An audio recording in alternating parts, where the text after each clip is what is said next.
মসজিদ তৈরিতে আমাদের কোনো আপত্তি নেই, কিন্তু বাবরের নামে কেন? নিজের বাবার নামে বানান। হুমায়ুন কবির মসজিদ বানান, আমাদের কোনো আপত্তি নেই। বাবর ভারত আক্রমণ করেছিল, যদি বাবর আসে তাহলে হিন্দু সমাজকেও তৈরি হতে হবে শিবাজি তৈরি করার জন্য। গীতা পাঠের অনুষ্ঠানে হুমায়ুন কবিরকে হুঙ্কার বিজেপির কেন্দ্রীয় মন্ত্রীর। তিনি আজ তাক বাংলায় সরাসরি জানান, বাবরের বিরুদ্ধে শিবাজি তৈরি করতে হবে হিন্দু সমাজকে। বেলডাঙ্গা ব্লকের মরাদিঘি এলাকায় তৃণমূল কংগ্রেসের বহিষ্কৃত বিধায়ক হুমায়ুন কবির শনিবার বাবরি মসজিদের প্রস্তাবিত জমিতে শিলান্যাস করেন। আর তার 24 ঘন্টা কাটতে না কাটতেই 5 লক্ষ কণ্ঠে গীতা পাঠ হচ্ছে ব্রিগেড প্যারেড গ্রাউন্ডে। সনাতন সংস্কৃতি সংসদের তরফে এই আয়োজন করা হয়েছে। উপস্থিত রয়েছেন দেশের বিভিন্ন প্রান্তের সাধুসন্তরা, রাজনৈতিক নেতারাও হাজির হন গীতা পাঠে অংশ নেওয়ার জন্য। সুকান্ত মজুমদার থেকে শুরু করে শুভেন্দু অধিকারী, দিলীপ ঘোষ, অগ্নিমিত্রা পালেরা উপস্থিত হন।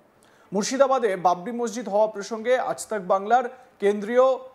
বাংলায় কেন্দ্রীয় প্রতিমন্ত্রী সুকান্ত মজুমদার সরাসরি বলেন, মসজিদ তৈরিতে আমাদের কোনো আপত্তি নেই, কিন্তু বাবরের নামে কেন? নিজের বাবার নামে বানান হুমায়ুন কবির মসজিদ, আমাদের কোনো আপত্তি নেই। বাবর ভারত আক্রমণ করেছিল, তিনি বহু হিন্দু মসজিদ, হিন্দুদের জানে শেষ করা, বহু হিন্দু মহিলাদের ইজ্জত লোটা করেছিল। স্বাভাবিকভাবে তার নামে মসজিদ হওয়া উচিত নয়। যদি বাবর আসে তাহলে হিন্দু সমাজকেও তৈরি হতে হবে শিবাজি তৈরি করার জন্য। হিন্দু সমাজ শিবাজি তৈরি করার জন্য প্রস্তুত হোক। সুকান্ত মজুমদার কি বললেন এ প্রসঙ্গে শোনাবো আপনাদের।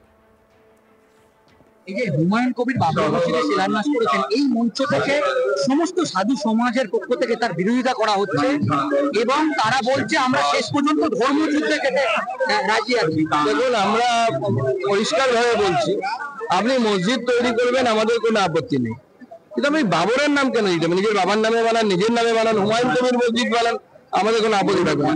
বাবর এই ভারতবর্ষের আক্রমণকারী ছিলেন। উনি আক্রমণ করেছিলেন প্রচুর হিন্দু মন্দির, হিন্দু নিধন, হিন্দু মহিলাদের করার ব্যবস্থা করেছিলেন। স্বাভাবিকভাবে তার নামে মসজিদ হওয়া উচিত নয়। যদি বাবর আসে তো হিন্দু সমাজকেও তৈরি হতে হবে শিবাজি তৈরি করার জন্য। হিন্দু সমাজ শিবাজি তৈরি করবে। বিজেপির রাজ্য সভাপতি শ্রমিক ভট্টাচার্য বলেন, প্রশ্নটা মন্দির মসজিদের নয়, হিন্দু মুসলমানের নয়। রাজ্যে একটা বাবরের সরকার চলছে, এটা হুমায়ুন কবির করেননি, এটা তৃণমূল পরিকল্পিতভাবে করেছে। তৃণমূল কংগ্রেসের পরিকল্পনা বলে উল্লেখ করছেন রাজ্য বিজেপি সভাপতি শ্রমিক ভট্টাচার্য। শোনাবো। বাবরি মসজিদে শিলান্যাস করলেন হুমায়ুন কবির। এই মঞ্চ থেকে সমস্ত সাধু সন্ত সমাজ তার বিরোধিতা করছে এবং তাদের বক্তব্য যে তারা শেষ পর্যন্ত ধর্মের যুদ্ধ যেতে রাজি আছে। কি বলবেন? দেখুন, প্রশ্নটা তো হিন্দু মুসলমানের নয়, প্রশ্ন মন্দির মসজিদের নয়। রাজ্যে একটা বাবরের সরকার চলেছে, তো বাবরি মসজিদের শিলান্যাস এটা হুমায়ুন কবির করেন, এটা তৃণমূল কংগ্রেস করেছে পরিকল্পিতভাবে। তৃণমূল কংগ্রেস এখানে বিভাজনের রাজনীতিকে প্রতিষ্ঠিত করবার জন্য। মুর্শিদাবাদের বেলডাঙ্গায় বাবরি মসজিদ তৈরি হওয়া প্রসঙ্গে বিজেপি নেতা দিলীপ ঘোষ আজ তাক বাংলায় বলেন, রাম মন্দির তৈরি করতে গিয়ে 500 বছর লড়াই করতে হয়েছে, অশান্তিও হয়েছে, তাই আবার যদি বাবরি মসজিদ তৈরি হয় তাহলে আবার অশান্তি হবে, লড়াই হবে। মসজিদ যদি বানাতেই চায় অবশ্যই মসজিদ করুক, নিষ্ঠার সঙ্গে ধর্মাচরণ করুক।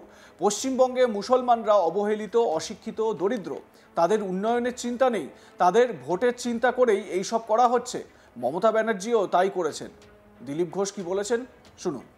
এই গীতা পাঠের মঞ্চ থেকে সমস্ত সাধু সম্প্রদায় তার তীব্র বিরোধিতা করেছেন এবং সাধু সন্তরা বলেছেন যে প্রয়োজনে তারা ধর্মযুদ্ধে যেতে রাজি আছে। সাধু সন্তরা খালি নয়, কারণ সাধু সন্তরা করছেন এই জন্য যে ভারতবর্ষে কোনো আক্রমণকারী স্মৃতিসৌধ নাম থাকবে না, কিন্তু মুসলমান সমাজেও রাজনৈতিক পার্টিদের থেকে বিরোধিতা করা যায়। কারণ রাম মন্দির প্রতিষ্ঠা করতে গিয়ে 500 বছর লড়াই করতে হয়েছে, হিংসাও হয়েছে। তো আবার যদি বাবরি মসজিদ হয় তাহলে আবার লড়াই হবে, হিংসা হবে। আপনি যদি মন্দির চান, মসজিদ চান, অবশ্যই মসজিদ করুন, নিষ্ঠার সঙ্গে আপনি ধর্ম আচরণ করুন। কারণ কি, পশ্চিমবাংলায় মুসলমানরা অবহেলিত, অশিক্ষিত, দরিদ্র, তাদের উন্নয়নের চিন্তা নেই, তাদের ভোটের চিন্তা করে এগুলো সব করা হচ্ছে। মমতা ব্যানার্জিও তাই করেছেন। বিজেপি বিধায়ক অগ্নিমিত্রা পাল বলেন, মন্দির মসজিদ যে কেউ বানাতে পারেন, কিন্তু সরকারের কাজ মন্দির মসজিদ বানানো নয়। হুমায়ুন কবির বাবরি মসজিদ নাম নিয়ে যে কাজটা উনি করেছেন সেটা মমতা ব্যানার্জি যেটা করতে চাইছেন সেটা হুমায়ুন কবিরের হাত দিয়ে করাচ্ছেন। মমতা ব্যানার্জি, হুমায়ুন কবির, ফিরহাদ হাকিম, সিদ্দিকুল্লাহ চৌধুরীর নামে যে ফ্র্যাঙ্কেনস্টাইনদের তৈরি করেছেন তা মুখ্যমন্ত্রী হিসেবে তার যে ব্যর্থতা তা ঢাকার জন্য হিন্দু সম্প্রদায় অত্যন্ত ভয়ে রয়েছে। 2026 সালে সরকার যদি বদল না হয়, বিজেপির সরকার প্রতিষ্ঠিত না হয়, তাহলে হিন্দুদের অস্তিত্ব সংকটে। বিজেপি বিধায়ক অগ্নিমিত্রা পাল কি বলেছেন শুনুন। সাধু সন্তরা একেবারে তার বিরোধিতা করছে। আজকে গীতা পাঠের মঞ্চ থেকে তারা এই ধরনের এই বাবরি নামাঙ্কিত যে মসজিদ তার বিরোধিতা করছে এবং তারা বলছে প্রয়োজনে তারা সব রকম ধর্মের যুদ্ধে যেতে রাজি হয়। কি বলবেন? ঠিকই বলেছেন, আজকে মসজিদ যে কেউ বানাতেই পারে, মন্দির বানাতে পারে, কিন্তু সরকারের কাজ তো আর মন্দির মসজিদ বানানো নয়। হুমায়ুন কবির কালকে যেটা কাজ করেছেন, স্পেশালি বাবরি মসজিদ নাম দিয়ে, সেটা হচ্ছে মমতা ব্যানার্জি যেটা করতে চাইছেন সেটা হুমায়ুন কবিরের মুখ দিয়ে বা হাত দিয়ে করাচ্ছেন।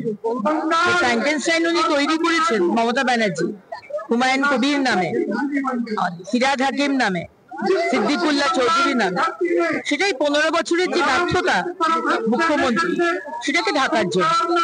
এবং আপনাদের মাধ্যমে গতকাল দেখলাম যে তারা বলছেন যে যদি শিলান্যাস করতে না দেওয়া হয় তাহলে হিন্দুদের নাকি ফুটবল খেলা হবে। এখন এইগুলো তো আর পশ্চিমবঙ্গের মাটিতে থেকে এগুলো তো আর বরদাস্ত করা যায় না। সুতরাং আজকে হিন্দু সাধু সন্তরা, হিন্দু সম্প্রদায় অত্যন্ত শঙ্কিত যে আগামী দিন 2026-এ যদি সরকার বদল না হয়, যদি ভারতীয় জনতা পার্টির সরকার প্রতিষ্ঠিত না হয়, হবেই, তাহলে হিন্দুদের অস্তিত্ব সংকটে।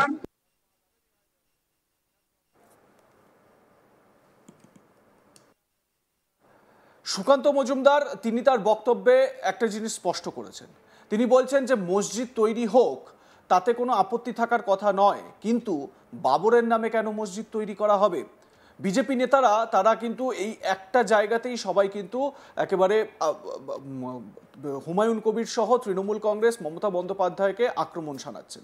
সুকান্ত মজুমদার বলছেন যে হুমায়ুন কবির নিজের বাবার নামে মসজিদ তৈরি করতে পারতেন, উনি বাবরের নামে মসজিদ কেন তৈরি করছেন? কি বলেছেন সুকান্তবাবু এ প্রসঙ্গে শোনাবো আপনাদের। এই যে হুমায়ুন কবির বাবরি মসজিদে শিলান্যাস করেছেন, এই মঞ্চ থেকে সমস্ত সাধু সমাজের পক্ষ থেকে তার বিরোধিতা করা হচ্ছে এবং তারা বলছে আমরা শেষ পর্যন্ত ধর্মযুদ্ধে যেতে রাজি আছি। দেখুন, আমরা পরিষ্কার ভাবে বলছি, আপনি মসজিদ তৈরি করবেন, আমাদের কোনো আপত্তি নেই, কিন্তু আপনি বাবরের নাম কেন দিতে? নিজের বাবার নামে বানান, নিজের নামে বানান, হুমায়ুন কবির মসজিদ বানান, আমাদের কোনো আপত্তি থাকবে না। বাবর এই ভারতবর্ষের আক্রমণকারী ছিলেন। উনি আক্রমণ করেছিলেন প্রচুর হিন্দু মন্দির, হিন্দু নিধন, হিন্দু মহিলাদের করার ব্যবস্থা করেছিলেন। স্বাভাবিকভাবে তার নামে মসজিদ হওয়া উচিত নয়। যদি বাবর আসে তো হিন্দু সমাজকেও তৈরি হতে হবে শিবাজি তৈরি করার জন্য। হিন্দু সমাজ শিবাজি তৈরি করবে। লাইক, কমেন্ট, শেয়ার করতে ভুলবেন না। দেখতে থাকুন আজ তাক বাংলা। সাবস্ক্রাইব করুন আমাদের ইউটিউব চ্যানেলটি, বেল আইকন প্রেস করুন নোটিফিকেশন পেতে।